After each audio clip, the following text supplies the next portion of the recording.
Hello students, welcome to my channel The Tutors Tube.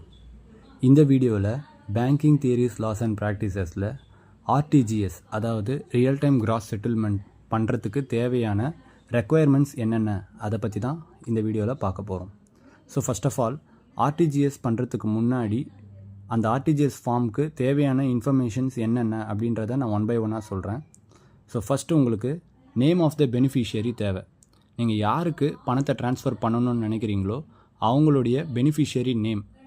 Second point, name of the beneficiary bank and branch. நீங்கள் பணம் அனுப்பணும் அப்படின்னு நினைக்கிறவருடைய bank, branch, account number and branch name, இது ரெண்டுமே தேவைப்படும். மூணாவது, அந்த பெனிஃபிஷியரி எந்த பேங்க்கில் அக்கௌண்ட் வச்சுருக்காரோ அந்த பேங்க்குடைய பிரான்ச்சோடைய ஐஎஃப்எஸ்சி கோடு தேவைப்படும். நாலாவது, பெனிஃபிஷியரியோடைய அக்கௌண்ட் நம்பர். நீங்கள் யாருக்கு பணம் அனுப்பணும்னு நினைக்கிறீங்களோ அவங்களுடைய பேங்க் அக்கௌண்ட் நம்பர் முக்கியமாக தேவைப்படும். ஃபிஃப்த்து பாயிண்ட் என்ன அப்படின்னு பார்த்தீங்கன்னா, நீங்கள் எவ்வளோ அமௌண்ட்டு ட்ரான்ஸ்ஃபர் பண்ணணும்னு நினைக்கிறீங்களோ அந்த அமௌண்ட்டு இன் நம்பர்ஸில் தேவைப்படும். ஆறாவது, சென்டர் டு ரிசீவர் இன்ஃபர்மேஷன். அதாவது பணம் அனுப்புகிற நீங்கள் உங்களுடைய ரிசீவருக்கு அந்த பணம் எதுக்காக அனுப்புகிறீங்க அப்படின்ற இன்ஃபர்மேஷன் அதில் மென்ஷன் பண்ணலாம். அடுத்து, notes or references if needed.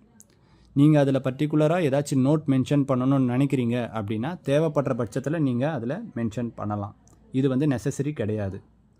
Seventh point என்ன அப்படின்னு பார்த்தீங்கன்னா, centre and beneficiary legal entity identifies.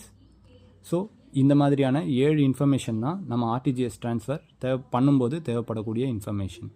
இந்த வீடியோ உங்களுக்கு யூஸ்ஃபுல்லாக இருக்கும்னு நினைக்கிறேன். தேங்க்யூ.